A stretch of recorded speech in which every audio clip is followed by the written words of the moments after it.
one of the guys on the island is an ex-CIA guy, and his wife was ex-CIA, and they're like, they told us this much. They said, we can't tell you anything about what we used to do, but we came here to get away from ever being found. And I said, so you're not going to be in the show, right? And they're like, oh, I don't know. Well, maybe. Who said a show? Yeah. All right, what's the name of our show? Making Speed. Welcome back to Making Speed. No Alexander, Charles Cruz. Today on the show, we have no other than Brad Carsten. Besides loving dogs, cats, golf, cigars, Brad is an executive producer on top TV shows and has worked with such brands as Bacardi, Samsung, and the Discovery Channel. Brad is also a partner with No Coast Originals. 10. And on the FBI Most Wanted list. And you may have seen his face along the side of Highway 44. No Coast Originals is a top marketing agency, brand builder, innovator, and developer of television shows and branded content. Wow. And last but not least, Brad was an executive producer, or is an executive producer, on the hit TV show Speed is the New Black. It's the only thing I watch. It's all he watches. And Weed is the New Crack. It's another show. Like, we say that, we're like, you guys can't use that name. That sounds too much like this. But anyway. I don't get anything. That's not a spin-off. I don't make any money on that one. Weed is the New Crack. Yeah. No, it should be Crack is the New Weed, but it went the other way. I was like, it doesn't even work this way, guys. We all know it's a gateway drug. It doesn't. No. So, anyway, Brad just got back from Norway. I was in Norway. I was hiking mountains with my son in Norway. Wow. And it's amazing over there. Everybody you see. Tiger Woods' ex-wife is a 7 over there. A 7? Everybody is fit, gorgeous. They all speak English. Right. Yankee caps everywhere. Everyone's wearing Yankee caps. I'd stop a guy in a restaurant and go, oh, another Yankee fan. Yankees, they're big. The Yankees are big in Norway. I don't get, no. And he'd go, oh, that's baseball, right? And I was like, yeah, that sounded Italian. They speak differently. And didn't pick up on it. And they didn't, they know it's a team, but it's, I think it's Jay-Z. Yeah. And I just think it's rap and it's America.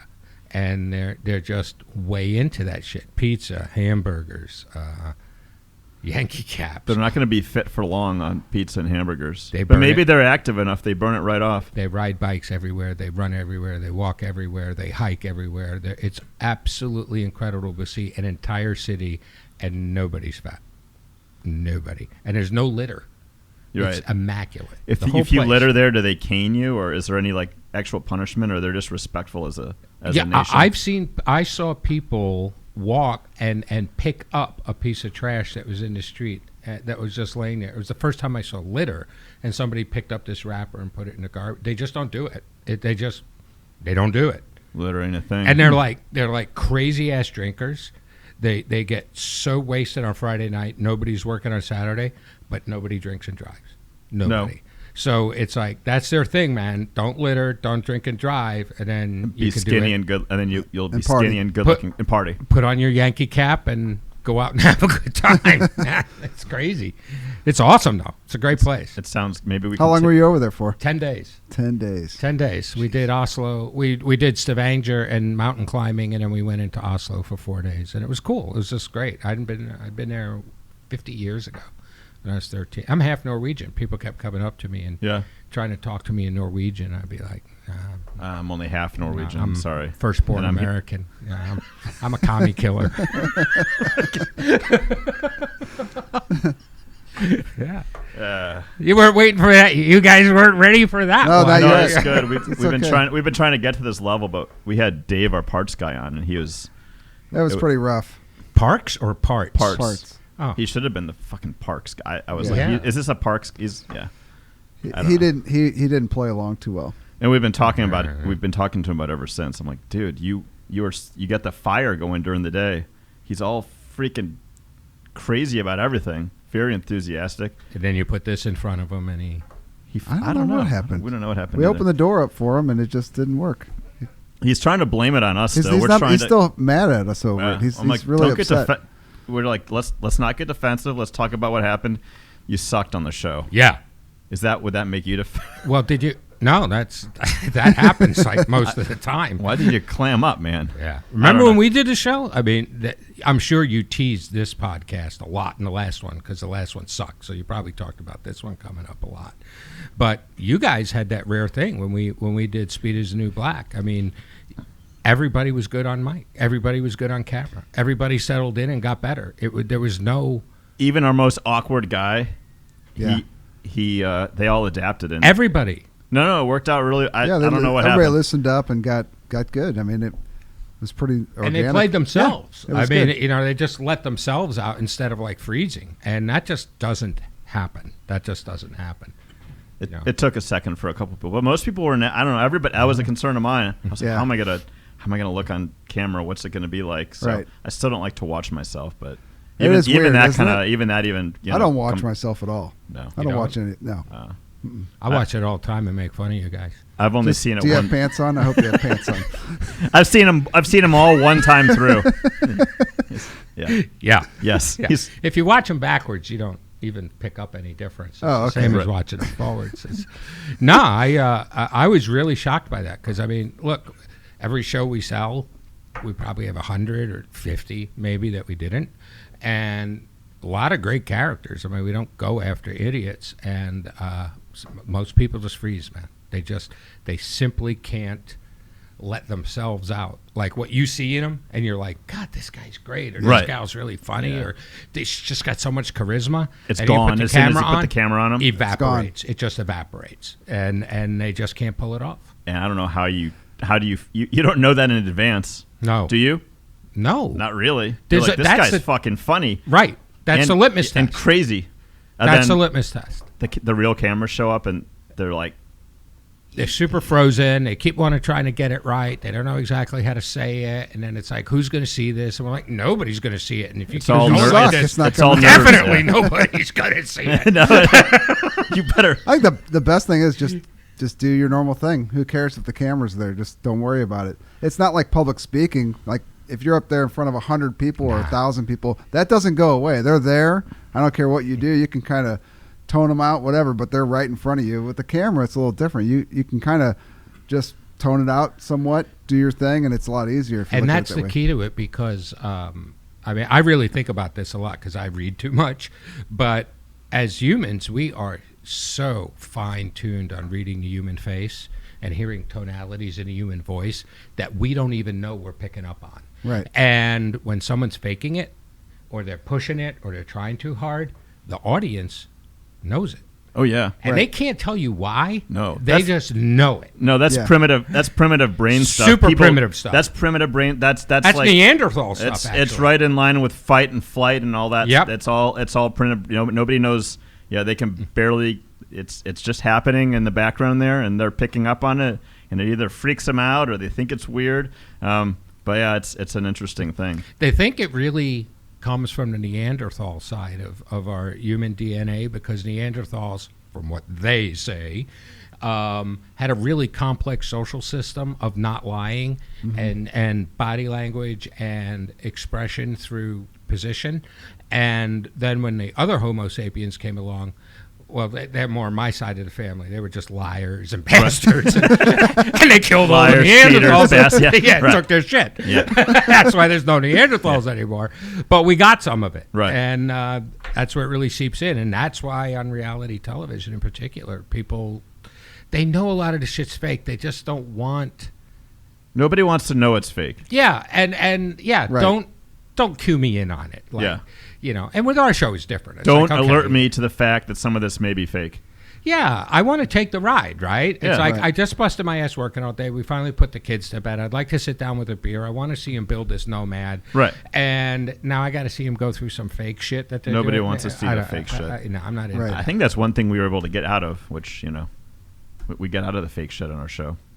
Yeah, I mean, Straight out It of makes it. it tougher on us, but it is real. Yeah, it Yeah. was real. I mean, you really Yeah. did those builds, and you really Yeah. had to do all that stuff. And I mean, it's not. It's not it wasn't- scripted. Yeah, no, it's just- it wasn't scripted. I mean, you had a general idea what you needed to talk about, but then again, that comes back to good characters. I mean, you guys meshed real well, and you were comfortable in front of the camera, so you can let people go because, oh, look at this, we're mining gold. These are guys that actually, have relationships like this, and they fuck around with each other, and they take shots, and they make shit happen. This is their dynamic, People want to see that. Yeah, it's hard. It did look genuine on screen, which is one of the, I don't know. It really did. One of the things I was happiest about, and Yeah. I was worried about that initially going in, and I knew it was going to be a hard thing to kind of control, or how do you make that happen? But I think we lucked out, and we had a good crew. So, Well, Yeah. ultimately, I think the viewer likes to feel like they're in the middle of the shop just watching what's going on,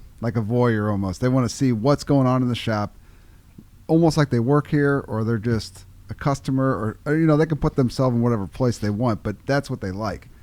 Yeah, and like feeling the process, and also kind of like buddy time, right? It's Right. like they're hanging out with like guys they would want to have a beer with or Yeah. hang out with. And I think that's what made it really comfortable and accessible. It's like people are really into cars. We're going to get to see some really great cars, but they were also kind of get it presented to them by guys they probably would want to hang out with. Yeah. And that's a rare chemistry. do you guys use that when you're choosing shows to pitch?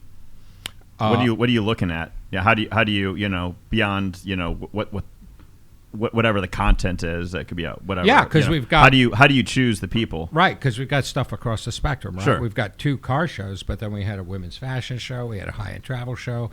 Right now, what's being shot and the last episode's being delivered is paranormal.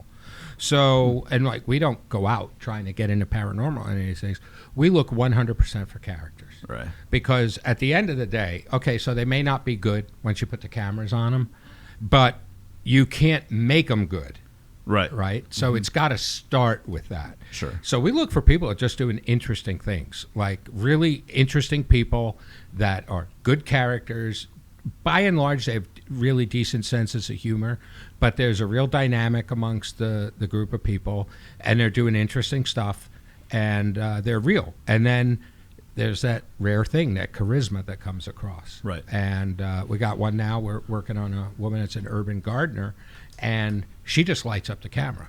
I mean, she's great in person. You talk to her, but when you see her on tape, she's like mind-blowing. Well, I hadn't thought about that, because you're going to have some people that are okay in person and awesome on camera. She's mind-blowing. That's good. You don't want the other way around. You don't want it the other way around. That works well. That's good. You should do shows. I think so. Yeah, I think you could. You got it down. You think- That's yeah, really it. If you look better on camera than you do in person, you're probably going to... Everybody says, man, you look a lot shorter. Fuck. What the? What is that about? Yeah. I am short. I don't Well, know. the guy that said that was towering over me. Yeah, the last guy that told us that was, I don't know, 6'7", 275, probably. jacked. He's a monster. He's like, you guys look kind of small. I'm like, yeah, okay. Yeah, Yeah. Wow. It's all right. I don't Yeah, know. I mean, that's all like, he why had. is this guy insecure? He's freaking huge. Was he banging up your Dicks. social media with that No. short bastard got a show? No, and he did it started right in working on person. it? He wasn't Yeah, it was in scared. person. He was. Oh, he in wasn't backing person? up. he just, It was two of me, essentially. Anyway. Wow, he just showed up to let you know that. Huh? Yeah, they often do. So he was on a short shaving mission. I'm a huge fan of the show, and I've always wanted to tell you how short you are. they want to tell you something. Yeah. Everyone wants. Yeah, it's a piece of personal feedback. I can't control that, so I'm not. Even if I start on the HGH now, I'm probably just going to get real muscular. Let me know when you get some. You want some? You know what makes it? Everything starts growing. Everything. You can tell when people have been doing that shit, because their stomachs start to makes your organs grow, makes your muscles grow, your jaw gets bigger. We could have huge fucking jaws. Jay Leno, like Jay Leno. chin. Oh, like jaw like a sergeant. No, I just want like one drop every time I hurt myself to get better. What is that? Like Water. CBD. Like Yeah, CBD. it's CBD oil. It cures everything. But HGH might cure more things than CBD. Yeah. Because CBD cures a lot of stuff right now. I got a buddy of mine who's an architect, and his wife is an endocrinologist, and I told him, I Does said, she believe it? Does oh, she yeah, believe it cures a lot because they of give it things? to kids and stuff that have growth problems. Dogs. They give it to dogs. Kids. I don't know. She gives CBD it to or kids. No. Are you talking about Oh, CBD? HGH. Oh, HGH. Oh, yeah, yeah. that's the real deal. Oh, yeah, she is the real deal. And I'm like, I thought she was giving CBD to oh, people. no. I'm like, how much? And he's like, she won't even let me have any. She goes, it's like so hyper restricted. He goes, it's my wife. She won't even help me save my life with it. And I was like, whoa, really? It's that? He goes, yeah, this is one of the most restricted things around. I Well, was honey, like, I just want to look big and buff for you. I just No? want to be I just want to be a strong Giving it to man. the kids. Just Yeah. giving it to the kids. They're wasting it on the kids. And probably chickens, because their breasts are huge. And there's no way a chicken can have bigger pecs than a human, but they do. They get bigger and bigger. I fondle those things in the store. I'm like, what? These chicken breasts are. Oh, man. I'm like, what's going on? There's no way those things should be 2.5 pounds a piece, but it's HGH. No, it's CGH. That's the chicken growth hormone. The chicken. Oh, that's CGH. You're right. Maybe they're so big because they're giving the chickens the human stuff. I'll tell you what. They're giving the animals something, because they will. If they can get an extra 100 pounds off of a cow, they'll fucking shoot that thing in the ass with stuff. Yeah. I feel There's like a show. Yeah. I mean, I think it's a pretty good Ass shooters. Well, I think that's already been shot somewhere. I was in Ass Shooters 3. I didn't. I was auditioning during 1 and 2. I made it into 3 and got cut for 4. So I don't know. Whatever. Yeah. You got to try different things. It's a fickle business. It is. Yeah. It's a fickle business. So I first met you guys when you were shooting. I guess you call it like a sizzle reel. Yeah. For Fast and Loud. That is exactly what happened, which is so weird that, we did a sizzle with Richard Rawlings and Aaron, and then that ended up being the one that made the rounds, and ultimately, after a little bit of time, got a deal done at Discovery, and then here, a couple years later, end up with the guys that we used in the sizzle. Right. They get a show. It worked out. So I need to bring somebody else in here and shoot a sizzle with you. Because there's something going on in this building. You have... Is it me? You've got the... Wow, thank you. We call them sizzolinis. Sizzolinis. You've got the You got the sizzolini mojo, I think. All we right. should try that. We should bring more people in and just say, talk to Noah. I never thought it was me. I just thought it. But that is that's a super weird connection. I've talked to Richard about that a number of times, and he's got it in the vault where I'm like, man, networks are like, hey, we don't want you to put that on there. We don't want you to do this or whatever for reasons we never understand. And I'm just like, dude, as far as like Instagram or Facebook or something goes, this is a really cool little like social media tidbit. Let's just show you when you came in and shook hands with Noah and looking at the Hellcats, and then say, hey, and then of all things, he ends up on Velocity. Originally, their show was like 2 guys in an old Camaro driving around, right? Correct. And it ended up. So how did it end up going from like diners, drive-ins, and dives-ish kind of thing to what it actually turned into? Well, the character base was there, so there was a feeling that the audience, particularly on Discovery, would enjoy more of the little bit of the build, but the flip, right? And the deal, making the deal on cars. So it was like, well, sure, they can transition into doing that because, quite frankly, they did do that. The original concept for the show was they were going to shutter their shop, and they were going to tour the country on the old blue highways that Richard did when he won the Cannonball Run, right? I don't know why they never talked. That's actually a really cool story. It's an amazing story. He and Dennis win the Cannonball Run, and then he's won a bunch of Gumball Rallies, which is how we met him. Right. We met Richard because my business partner, John, who couldn't be here today, he had started a brand of T-shirt line called Trim with Charlie Smith. And what's Trim a reference to? Maybe I think like in cars, like if you were in the automotive business, you might hear like people talk about putting trim on a car. Right. Yeah. Mm-hmm. But you're probably not that low down on the ladder that you know you have guys that actually do trim here. Yeah, I'm in an. You need to get out and do more trim. Trim, huh? Yeah. I stopped chasing trim a while ago. Well, they bring it to you. Wow. You don't have to chase it. They bring it here, right? It just shows up. It just shows up. You need to get out. You need to get out in the shop more. The trim parade? Yeah. I was in trim parade 5, but the first they cut you from that one. 5. Can you believe they went 5 seasons of that? Yeah, I think you need a new agent. That's what I think. I would really fire your agent and get a new agent. You're right. But that was it. He found a T-shirt trim in Austin, Texas, in a boutique. Called us on the phone and said, love your stuff. I'm going to do a Gumball Rally, and I want to put it all over my car, and I want to wear it. Send me some stuff. And I was on the call with John. I said, Richard, we just started this brand. We all kind of put a chunk of money into just making it. We don't really have any money to pay you. for that. And he goes, I don't want any money. I just want the stuff. And so we sent him a suitcase full of T-shirts and stickers, and he put them all over his car, and it was all over the internet with him and his Gumball Rally and everything else. And one thing led to another, and a talk about a show, and next thing you know, he's doing season 16. Wow. Like that, it does go by fast. Universe conspires sometimes, It's just weird how we met him, and then weird how it all came down, But then that's how we end up talking to you guys.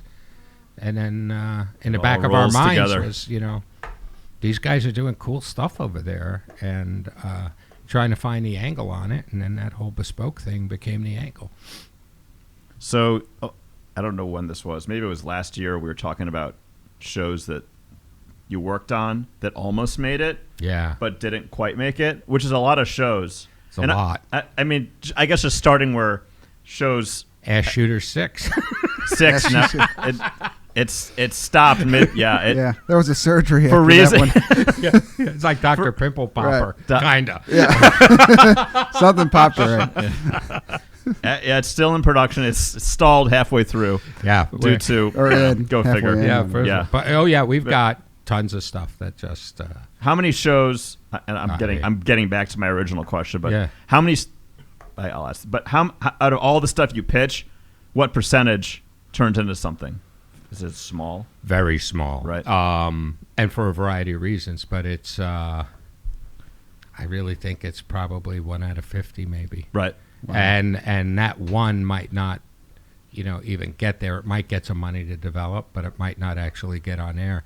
The cable business is, as we all know, Netflix, Hulu's, the streamings, and everybody's doing streaming stuff now.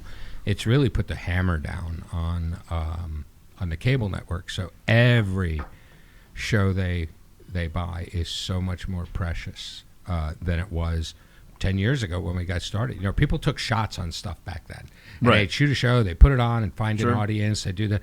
Nobody takes shots anymore. Nobody wants to put us. It's very conservative now. Super conservative, very tight. The ad dollars are squeezing, and the networks have tough decisions in front of them. And so it's become way more precious. So as it's become way more precious to do that, somewhere around, 10, 11, 12, well, maybe not that long, 7, 8 years ago, you had a lot of people see, ooh, there's guys like idiots like Brad at No Coaster making money, making TV shows. Hell, if he can do it, we can do it. Right. And so you've got a lot more people jumping in and pitching shows and trying to get something on. So the amount of stuff that they see and the spaces they have to put something, I mean, you see it. They'd rather keep something that might be doing on air because at least it does something rather than risk it on something that might not. Right. And that's across the board with cable. It's kind of interesting. The programming now is kind of, I think they're searching for answers, and the streamers see it on the streamers have really upset it. And then you see stuff with the streamers now, like Netflix is looking to go back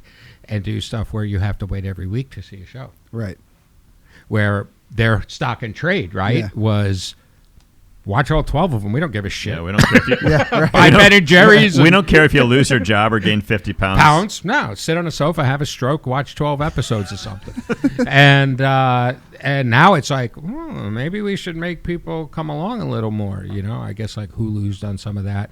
They're all trying to figure it out. Now Disney's jumping in, right? Yeah. NBC's got a streamer. Apple just released, what's going to happen with their streamer. So what's going to happen is, people are going to end up, okay, I'm going to get rid of the cable company. I'm going to have the same damn bill because I'm going to be paying for like 15 streamers. Right. So how long have you been in this business? We've been doing the unscripted television side of stuff for 11 years. 11 years, okay. So in that 11 years, you've seen... Massive change. Massive change. Massive change. And one of the changes to the good is that there's been a elevated respect maybe or appreciation of those of us out in the heartland in the Midwest that are looking to develop shows and produce them because they have realized on both coasts they don't have a beachhead. They think they do in Nashville, but Nashville's not that anymore. and I think people ask me, when did Nashville die? I'll say that when the first sushi shop went in. Is that it? That's when I look back, see when the first sushi shop went in. That's when Nashville was over. It's not Nashville anymore. No. And that connection to the people, the stories, the places was genuine out here. they have really realized they just don't have that. And this is where most of their audience is. I mean, most of the people watch a cable and stuff. You know what? what? Here. Midwest, yeah. One of the best comments we got over and over and over again is people saying, "Man, you guys are for the Midwest. That's awesome. I'm tired of seeing these guys on the Yeah, coast." people are starting to root for the Midwest. Yeah? you know? Yes. Especially in automotive type things. You know, they're like, oh, not every car needs to be built in California, or not every. Not you at know. all. But that's the old way of thinking. But that's changing now. It for totally the is. better. And when you think about, like, when I think about the heartland, I mean, the heart of motorsports, it's not just, sure, California has a place, but Texas, the Carolinas, through Illinois up into Michigan and Yeah. Wisconsin. I mean, it's Yeah. like Indianapolis. I mean, think Indianapolis. about it. Yeah. I mean, it's like, it's from here. I Right. mean, these were the guys that were, redoing the cars, and these were the guys that were buying them to go to work, Right. Yeah. Right. and their dads and granddads had them, and they remember them. Sure. And That's what's driving it. I think so, and more so, I think it's that you got to come to the realization that most of your audience is out here in the heartland of the United States. If you're a cable network, and that's who's watching. So the closer you get to kind of their touch points, Right. I think the smarter off you Yeah. are. It's got to be, like we talked about earlier, it's got to be relatable. Very relatable and authentic, right? It's legit. It's like they get it. They believe that actually happens here in St. Louis. So I think this guy would have been relatable, and you told me about him a while ago, but his name was Bubba. Oh, And Bubba, I'm going to get this stuff wrong, but Bubba was shooting a Sizzle. Is that right? yeah. Well, they'd shot many on their own before we met them. Right. So and how did you find them? And then I'll let you go. I don't remember exactly how. Someone either reached out to us that was trying to sell the show and knew that we'd had success in automotive, and said, you should just look at these guys. And so we Googled them and looked them up, and we were like, whoa, this is a couple of crazy bastards, right? This is some really crazy bastards. And the stuff they were doing and where they were doing it. And they were from the Carolinas, moved down to Florida. And we went down and shot with them. And, I mean, these guys are all over. They're a mess. They're a mess. So was it like, what, I can't remember can you tell me about can we share the details? Yeah, it never went anywhere. And, I mean, it's all pretty much public. I mean. So everything he did was Bubba. His name was Bubba. Yeah, it was all Bubba Style. But he didn't actually know how to Style. do any of the work. He could do some stuff, but I don't know that he really was at the superhero level, Right. That was being put forward. I mean, clearly the guy could turn a wrench, and he could use a magic marker, and he could do a couple other things. He Duct tape. He color. Right. Good with color. Did he- I'm good with color. But that was his renderings looked like childish drawings. They were deconstructed, I would Yeah, call them. right. A little. They weren't really very detailed. More like how when you see a fashion designer, Right. and they do kind of that watercolor wash of what Sure. the outfit's going to look like, Right. and you're like, what the fuck is that? Right. And then you see it on the runway, and you're like, that was who knew how to make that from that? It was that kind of thing. But I mean, the thing we gravitated towards was these two guys. There's a father and son, and the son ends up with this super hot girl, and now the dad is dating the super hot girl's mom, Yes. and they're living in houses next door to each other. Perfect. And we're like, this is And you build cars. yeah, this is deep. This is rich. This is disturbed. There's just a really odd dynamic that's going on here. And but I'll tell you what, they actually got Burt Reynolds to show up when we went down to do the Sizzle. Yeah, right. So when you went down to Wow. the Sizzle, there was like people coming out of the woodwork that Oh. they had brought in to, I don't remember who to it do was. like a car show Right. of cars they did, but it was a lot of collectors. They brought all these cars, and then there was a guy dressed up like the sheriff from Smokey and the Bandit, and they had the sheriff car from Smokey and the Bandit, and they had the trailer. They had one of the Thunderbirds. Is that it? What, the T-Bird from Trans Am. Firebird Yeah. from Smokey and the Bandit, and and at that time, I guess it might have been his last wife, Burt Reynolds' wife, was there running around making sure everything was going to be okay for Bert. And it was like, it's like 40 people here. Where did they get it? So how did they call it? They called in every favor they had. They called it, and all the suppliers and everybody, and they just threw this giant shebang for us to come in and shoot. Right. And we're just shooting a sizzle. Right. And they're telling everybody this is a special for the Discovery Channel. Oh, no. That was the I forgot about the hook. Yeah. You were shooting a special for the Discovery Channel, so everybody showed up. Right. And to get their 15 minutes. Right. And Layla, the Bubba's girlfriend, is supposedly just an amazing pinstriper. So she was no euphemism, like. Real pinstriping doesn't mean anything else. And she was going to give an exhibition on that, and that was wild to watch. And her mom was running around in like one of those 1960s negligees you'd see on the old Dick Van Dyke show and shit. And they had a bulldog and Burt Reynolds. And everything was Bubba Style, right? It was all Bubba Style. It was a Bubba Style. Yeah, it was like he'd put one of those scent things in the card, but it was the Ace of Spades. That's Bubba Style. Oh, no. Or a chrome thing on the stick shift. A shift knob. Yeah. Yeah. Yeah. That thing. That thingy. Yeah. Round thingy. Yeah. That thing. So ultimately, that was Bubba Style. That was Bubba Chrome Style. valve He had stem all caps too. Yeah. The what? Valve stem caps, chrome ones. Would he do that? Yeah, he'd have get stuff that detailed? there. Lock Oh nuts. yeah. And like you might throw an a surprising splash of yellow in a black and white car somewhere. Bubba Style. I'm thinking of like Looney Tune floor mats too. Did he do those? No, he didn't. No, he didn't have like Ed Hardy steering wheel covers or anything like that. But it was heading there. Yeah, so that was fun. I mean, we spent a lot of time on that one, and then a beautiful thing was cut by some random person in a network or no. They just kind of, as many people do, we all know guys like this. They pull the pin on a hand grenade, they throw it, and then they run and they jump on it, and that's what they did. They just kind of blew up their lives. They ended up in a lot of litigation. A lot of shit went south, and it was just untenable to we couldn't even take it to network. Because of the drama that was going on all around them. And we were like, we can't even sit in a network meeting because, the moment they check into these guys, they'll know. Yeah. Like, this is not something we can get behind because we don't know if we'll even shoot the second episode, never mind the second season. So we had to bail. They want that stuff, but they want that to be fake. Yes. Be like, we want everything that's going on here, but you guys are too freaking real. Which is why I actually thought these guys would be awesome as a fake reality show, because they would be the best fake version of a car show, kind of like Documentary Now.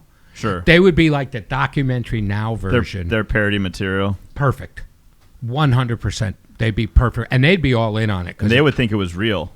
They would even think if it was, or even if they knew it wasn't, they'd play along like it was. Right. Yeah, they were players. They would have done it. If that got it the deal done, they would have done it. So was that the craziest sizzle you've ever shot, or is there something that even tops that? Well, that was the craziest. One of the craziest groups of guys that we'd ever been around. We ran into some mountain guys in Smoky Mountains of Tennessee that were living kind of building a survivalist compound down there. I hear banjos. That which is that was a pretty unique experience because they were cool people, but they literally did this. Like, they made their own bullets, they made all their own shit, they hunted for their food. I mean, they were 2 miles from a grocery store. Oh yeah. You pulled out of the compound, you went down the street, you went 2 miles down the road, fucking grocery store. But they're doing Walmart, all kinds of shit. But they're deep in Tennessee, and they just decided they just said, fuck the oil company, fuck the electric company, fuck the phone company. Yeah. In fact, it's in the Sizzle. The guy says those three things in a row. It's one of our favorite lines. And they did everything. They rebuilt all their own cars. They redid everything. They had their own demolition derbies with tractors and shit they built. They rode horses all over the place. I mean, and it was a family and a bunch of hangers-on. And they did bring the banjos. And they'd sit around the campfire and they'd do their songs. And that was probably the crazy. Well, there was another group on Smith Island Where is Smith Island? So Smith Island is a really unique American story. Smith Island is a small, hyper-isolated island in the middle of the Chesapeake Bay. And it was first probably, not I'm going to say settled, but people probably started living there and fishing there the late 1600s. And it's so isolated that the people who live there have their own dialect. Really? Yeah. Wow. And it's Is it like a pidgin? It's a pidgin English. It's Yeah. a bit Cornwall British, and you'd almost think it was Maine, Yeah. but it's even a little more severe than Maine. Hey, we gotta get that boat fixed. You know what I mean? And it's really Yeah. a little sing-songy, and everyone out there, and there's no license plates on cars. There's Right. hardly any cars. Everybody works on the water. Everyone either is a crabber or an oysterman. Right. They're watermen. It's been that way for several hundred years. And there's this, you go out on this island and you're on this island. It's an hour and a half ride in the ferry to get over there. And this is a completely self-contained, all drinking the Kool-Aid. We're all one kind of, it's kind Really? of cultish kind of place. But what they have is the one of their claims to fame is the Smith Island cake, which is the cake of the great state of Maryland, and it's an awesome fucking cake. It's like a 30-layer chocolate layer cake. It's really pretty fucking good. And they got a factory there with like 7 women from the island that make the cake. Everyone else does oysters and crab, and they're extremely self-sufficient. They pretty much live off of, I mean, they get groceries and stuff, but not a lot. And just to see this community of people that have lived like this for 400 years in Right. the United States of America, and you've never heard of them. I've never heard of No, him. I haven't either. Yeah. I'm going to go look him up. Pretty incredible. Yeah. Beautiful place to go. Most bizarre surroundings I've ever But been. nobody goes there like on a vacation. there's no hotels? No, there's Stay in no a tent? hotels. No, but you can rent a house in the summertime. Obviously, summertime is more like it. Every once in a while, they get an artist or somebody comes over and wants to stay Sure. and do stuff. Get weird. with the Yeah, Smith I Islanders. think, kind of tickle the locals. Yeah.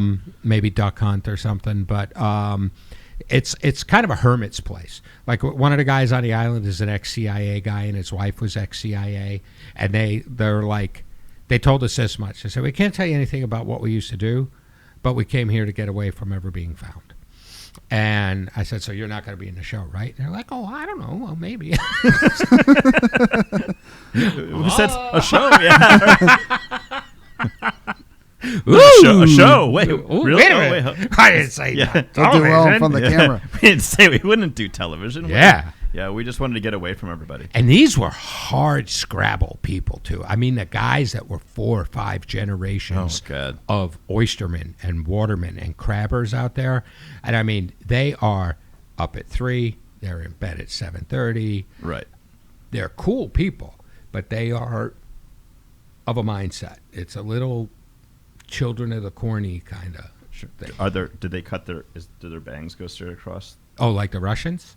I was thinking of Children of the Corn. Oh, I forgot about. Yeah, they did have Did that. they come in out of Children the? Did Corn. they come out of the corn with those bowl No, cuts? they might. They're bowl cut. I mean, I never saw a barber. It's all home this, home that. A bowl works. That's why A bowl works great. pretty That's well. a Russian thing now. Yeah, You got to follow Lookatthisrussian. I on follow Instagram. Look at This Russian. Oh, I had to get rid that's of. the thing. I had to take Instagram off my phone because all I was doing is looking at Look at This Russian, which is your fucking fault because you said, "Have you followed Look at This Russian?" It's amazing. I The did. Dita. Adida. The Dita. Yeah, the Adida. Yeah. Yeah. Anytime they see 3 stripes, Yeah. they call it Adida, Adidas. like Adidas. Right. But But it's it's a Dita. That the 3 stripes is the Dita. There's good stuff on there. It's There's real amazing. There's amazing. One of the most memorable one I think is like there's a child on a swing just swinging on a playground, and then there's like and the entire background of the sky is on fire. Like there's a nuclear waste fire, and then there's a child on a swing just going back. It's extra creepy and weird, but I there's a love the lot- ones where they always have like some 280-pound guy in a Spider-Man outfit trying to climb up to a window, and he always falls. Yeah. That's it's the love of the What's up with the bear? They always the bear, have the bear. Oh, I know. Yeah, it's in everything, right? Like as a pet. Yeah. They like walk around with the bear to go drinking. The bear goes. Yeah, the bear Yeah. drinks too. Yeah. It's like the Russian dog. Yeah. It's actually called dog. I think Yeah, because it's they're called- free. They're free. A purebred dog will cost you. But not a bear. A free Russian bear. Just Got to pick 'em wrangle up. that thing up, right? Just Yeah. Drug it. they're free. They just I never thought about that. they drink Bears- vodka with the bears. And that man, they smoke those black cigarettes. The and bears. Have you bears seen do. Have you seen a bear roll a cigarette? Yeah. Even with those big claws, no fucking problem. The American bear, the fat fingers can't do anything. Fuck The no, Russian, they're still sitting in rivers picking salmon out with it, and these Stupid. guys are driving Yeah. cars and drinking and Drinking. playing pinball. Smoking 5 cigarettes at once. The talent pool of the bears Yeah. in Russia. They're incredible. No one would. If you went to Russia, you never see the great stuff. Have you seen Russian mobster tombstones? No. Oh, really? Oh no, I have not. Well, now you're about to lose 2 hours of your life tonight. If I find my They're phone. gone. Yes.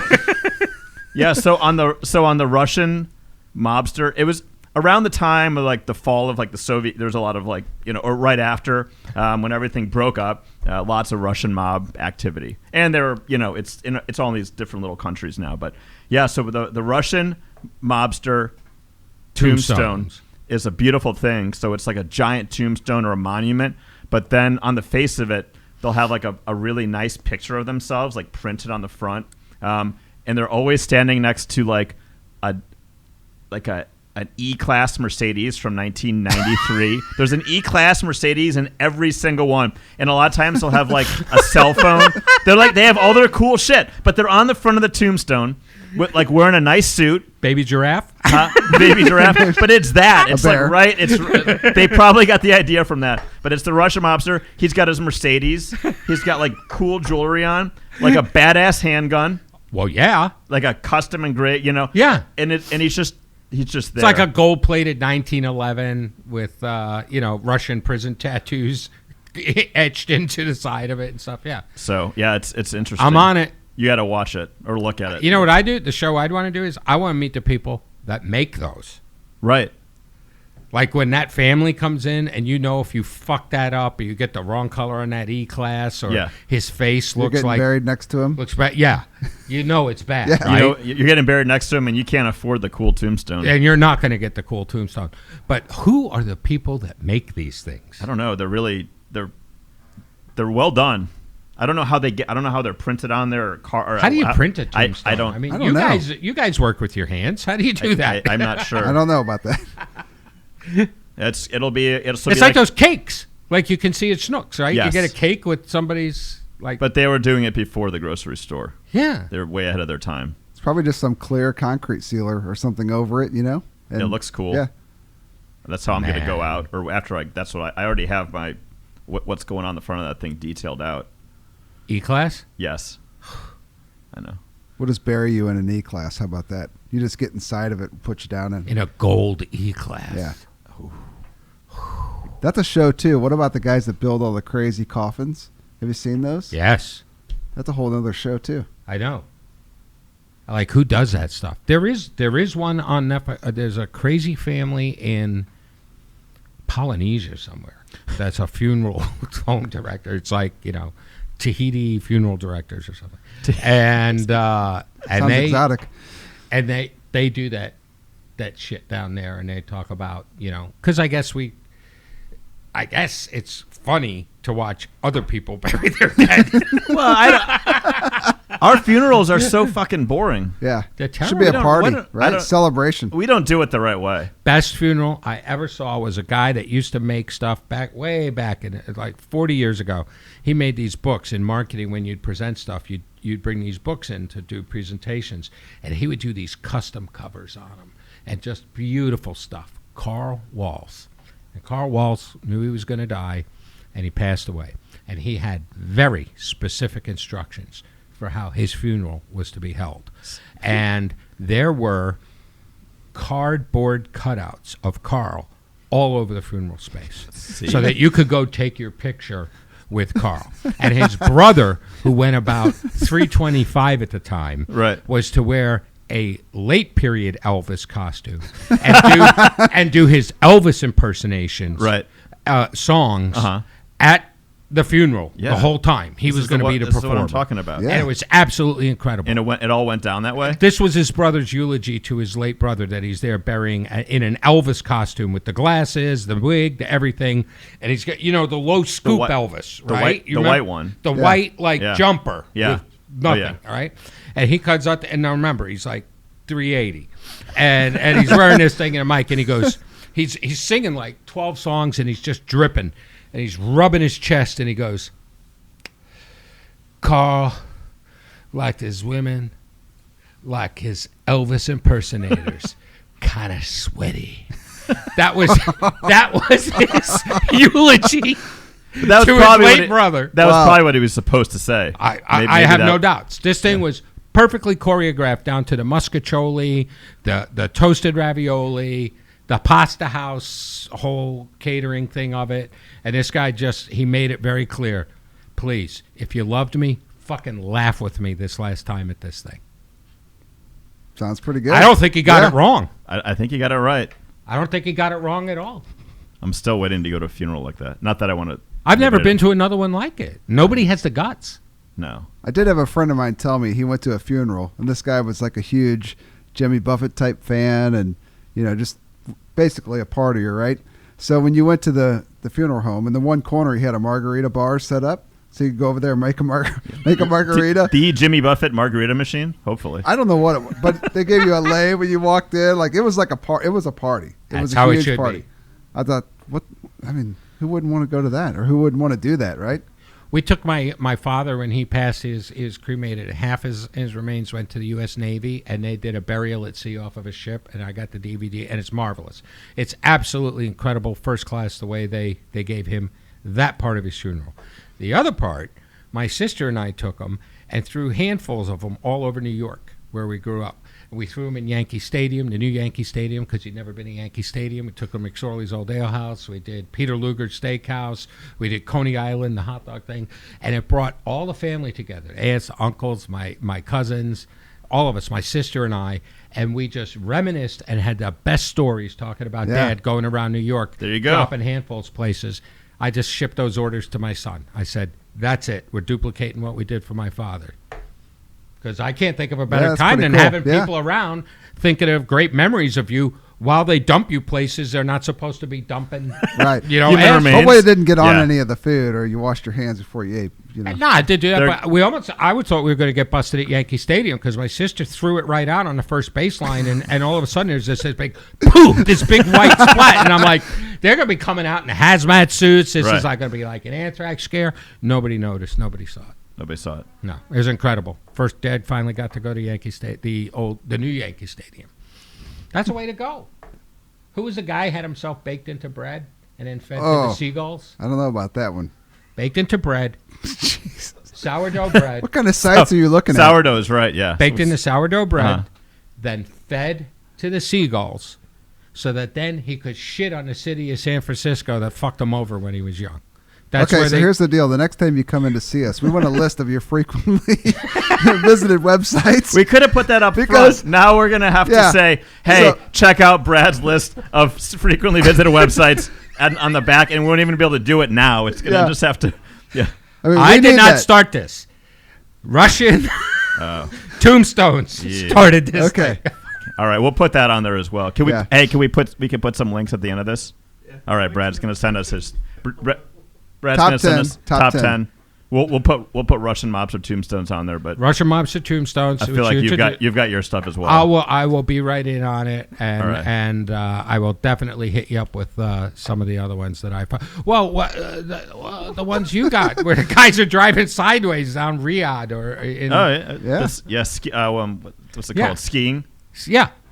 Side skiing. We're gonna try that when we're over there. We're about to go to Saudi Arabia. And we're going to find those people. I still follow that guy B14 that you turned me on to. If we could meet B14, we're going to be... If he's real. We're not sure if he's a real person. We think he's real. Oh, he's real. We're going to find him. I think he's... what's his name? What's his name? The head of it over there. Bin Saud. Yeah. I think it's him. The prince. Because you look at... I think it's the prince. I believe he is. Because that's what it seems like. He's got a lot of shit. Jets, fighter jets. Yeah. Jets and fighter Right. jets, right? Jets, yeah. Right. You see his guns. Birds of prey. He's got Right. falcons, I think. He's got They all have falcons. yeah, falcons. Yeah, it's like They a all bear have. in Russia. They all have a camel, an Arabian horse. What's the dog that they all? A Saluki Salukis. and a falcon. And then yachts and other crazy Yeah, stuff. I mean the shit that doesn't Outside of the standard fare for like if for you're animals. like real Bedouin sort of like Right. you have those 4 things, You've got and the then traditional- you have yachts and fighter jets and yeah. I got a buddy of mine works for the Saudi family, and they finally put him in business on his own, and his whole job was to manage a couple of families' ownership of private aircraft, and as they would rotate 2 or 3 out of the fleet, he would get them redone and then sell them and then help them acquire the new ones to go in, and they always had like 7 or 8 jets. Wow. At least. Yeah. And I'm talking Airbus, Boeing jets, not Oh, little yeah. Lear shit that you might get someday if you hit the lottery. These are real motherfucking jets. The type of jets we get stuck on with 200 people. Yes. Right. Yes. But Yes. they have their whole nicely thing on done it. interiors. Right. Yeah. Not teeny little seats with a malfunctioning tray. Yeah. I mean, it's a whole business just managing the jets that the Saudi family It's a lot is of stuff. tired of. It's a lot of stuff. Yeah. No shit. What else you got for me? I don't know. I think we're about Yeah, done. we're done. Till next time. We're gonna cut you off, but Gotta go find my phone. yeah, we got to see these pictures of hiking in Norway. The Kira Bolton. I'll send you that link too. All right. So make sure to check at the end. Just wait till the end. There's going to be links to Brad's favorite websites, Russian tombstones, the Keurig coffee machine. Keurig Bolton. Yes. The Keurig. I love those. little Keurig machines. coffee machine. I climbed one. And I bet there was no coffee grinds on you. They're No. so clean. No, it was hard. Getting on the counter was the hard part. Getting on the Right. coffee machine was easy. Sure. There you go. Yeah, that's how you do it. 2 pieces. I'll get you all that stuff. Awesome. So that was episode 5, Making Speed. That's a math Is it? That's not a math reference. Sorry, that's what we're supposed to say. That is not a math reference. Check out Making Speed. Classic Car Studio, classiccarstudio.com, Instagram, Facebook. You can find us on there. And on YouTube where you can watch this. Thank you. Thank you. Thanks. Thank you, Brad and Charles. Thank you, Brad. Noah. Thank you. Peace.